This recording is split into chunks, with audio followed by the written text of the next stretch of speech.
This is the Infinite Receiving Podcast, helping conscious leaders like you tap into a wealth of abundance across all areas of your life and business. My name is Susie Ashworth. I am a single mom of 3 and author of the Sunday Times best-selling book, Infinite Receiving. Crack the code to conscious wealth creation and finally manifest your dream life. On this show, I'll be sharing with you how you can upgrade your identity and your reality to create the life that you have been dreaming of. Because you are ready to be an infinite receiver. Hello, you gorgeous human beings. It is Susie Ashworth here, and you are listening to the Infinite Receiving Podcast. And I am recording this episode about 5 days before I am about to head off to South Africa with my children. And I'm feeling all of the feels. Like, I'm super excited. It's been about 8 years since I was last in South Africa.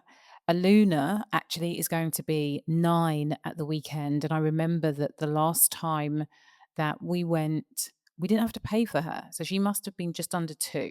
So 7 or 8 years since I was last there. And God, so much has changed. I suppose a whole life cycle. It's a whole life cycle every 7 years, right? And so whilst we're not like, it's not 0 to 7 or 7 to 14, it feels like so much life has happened.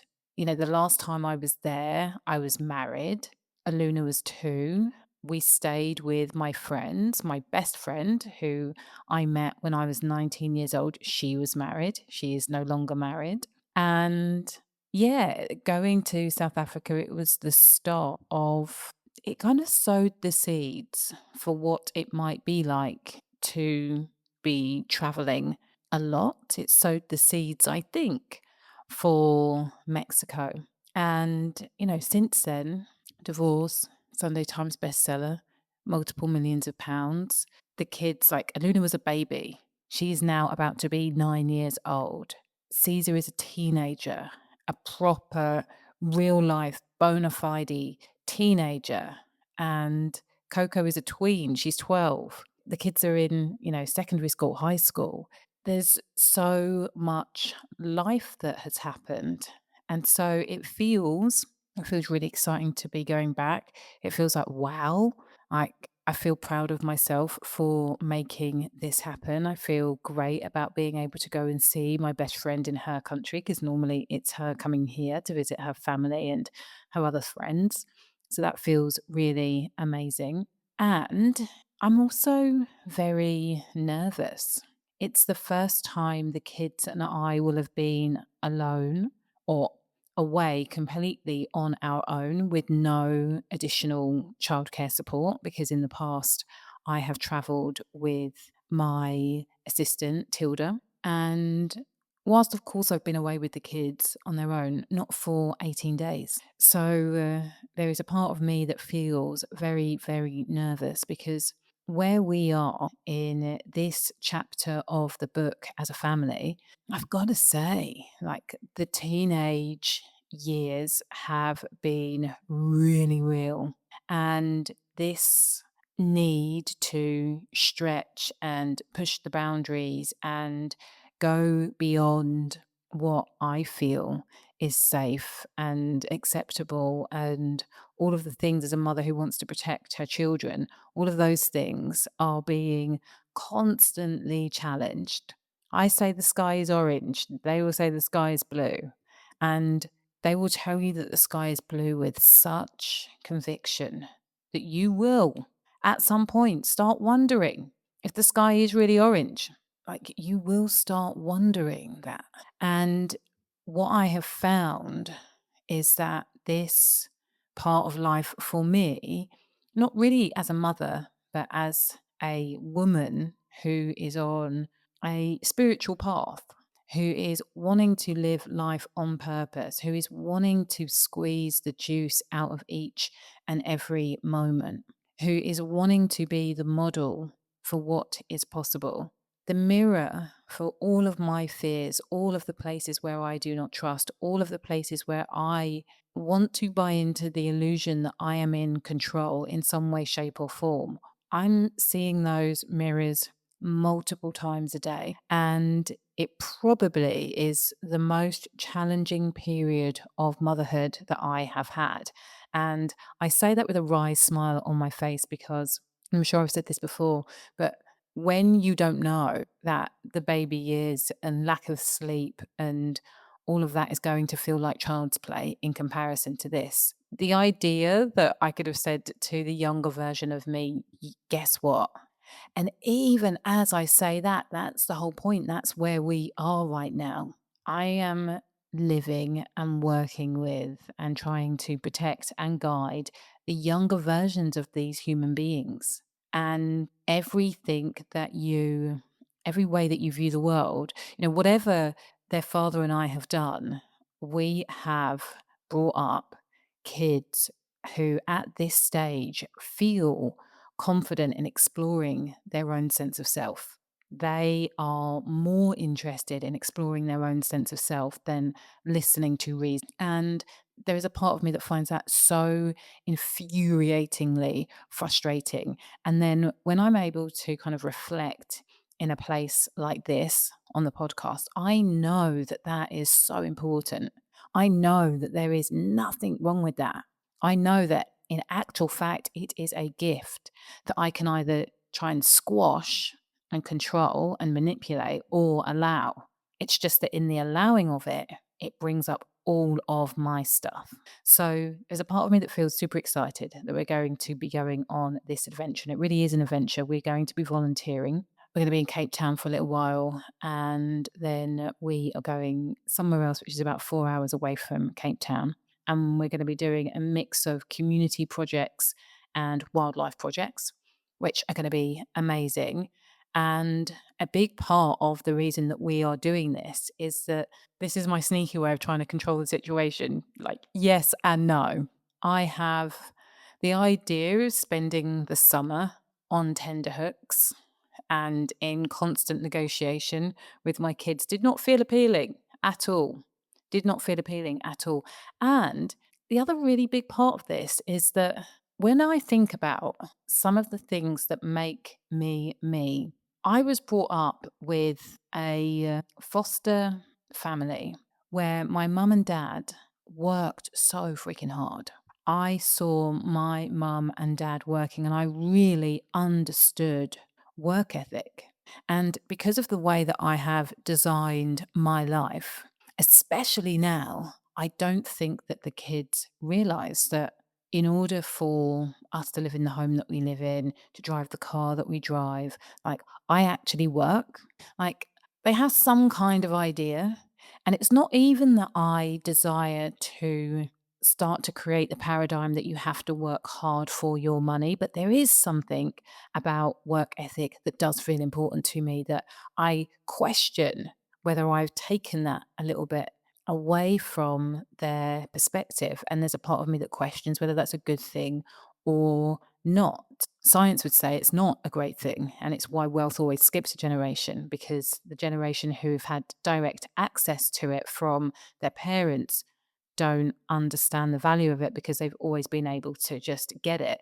And some people would say that's just positive money mindset. They'll continue to do that only if they know that there has to be some energy and intention put into a single direction in order for you to get an outcome, in order for you to be able to get a result. There's a part of me that feels like they don't realize how privileged they are. And again, because of the success that has been co created, I sometimes feel like there is a sense of entitlement that I do not like. We're flying economy, which is aside from the fact that I booked the tickets yesterday and we're leaving on Sunday. So actually, flying economy for us as a family, for flying business for us as a family did not feel good anyway. However, because they are used to flying long haul in business, I knew that there would be a little bit of we're not flying business. And it's like, got the idea of even, like, I was going on holiday to Carmarthen Bay, Barry Island. Do you know what I mean? Like, that was my upbringing, which meant that when I did finally start going away, first holiday abroad, Lorette de Mar, 1830s, loved it. I was so excited, like, to get on a plane and to have the experience. And it's like, we've given them all of these incredible experiences at a young age, which has set an expectation, which in some ways, shapes and forms I love, and what I not just feel into, like experience at times a sense of entitlement without the gratitude and appreciation or understanding of how it has been created. So we're all flying economy, and I'm like, this is going to be an experience, and it is I think it's going to be a good one. We are going to be volunteering in these projects. And again, as I said to my son, even if we were going to stay in five-star luxury, it would give you a different perspective. He was like, is this a punishment? And I'm like, it's not a punishment. I think that it's something that will be amazing for the whole family. And if you hadn't been acting the way that you've been acting over the last few weeks, would I have picked something different? Probably. But what a gift. And it was funny because his reaction to hearing what we were going to be doing and where we were going to be going was so affirming to me that it was the right decision. It was the right decision to be going away and this be our summer break rather than going to a beautiful villa somewhere where he would spend all of his time on his phone and or complaining that about something, anything, something. And so, yeah, whilst I am unsure about how much joy in the moment we are going to experience, I know that this is going to be one of the best things, one of the best decisions that I made for us as a family. And at the same time, because expectation matters, I am also holding the vision and the intention that within a few days of being there, they can't help but feel and enjoy in real time the magic of making a positive difference. I hope that when they see the privilege that we get to live in, that they understand it's just luck of the draw that they weren't born in South Africa. And when I say born in South Africa, I know that there are many people and many places where there is just such huge affluence. It's one of my favorite places that I've ever been to, mainly actually from a nature perspective. Like, I have felt like, wow, I feel like I'm in the middle of a film. And so, my daughter made a comment and I was really like, you do realize that Africa is a continent, not a country. And as with everywhere, there is a mix of everything. And, like, let's not get it twisted. I do want them to see that through luck of the draw of who your parents are, you are not being brought up in a township. And I want them to meet people who have had completely different experiences, life experiences than them. And I want them to appreciate the richness of that. And so this really feels like infinite receiving in action. This for me is living the richest of lives, being able to make a decision and then make it happen within a week, to be taking my kids and creating an experience of a lifetime, which they will either love in the moment or not. And it doesn't really matter because it will all be important when it comes to building their character, whilst at the same time being very character building for me. So this is a vibe. It's a little bit of an update today. I know I got straight into it. I hope that this has just given you some food for thought.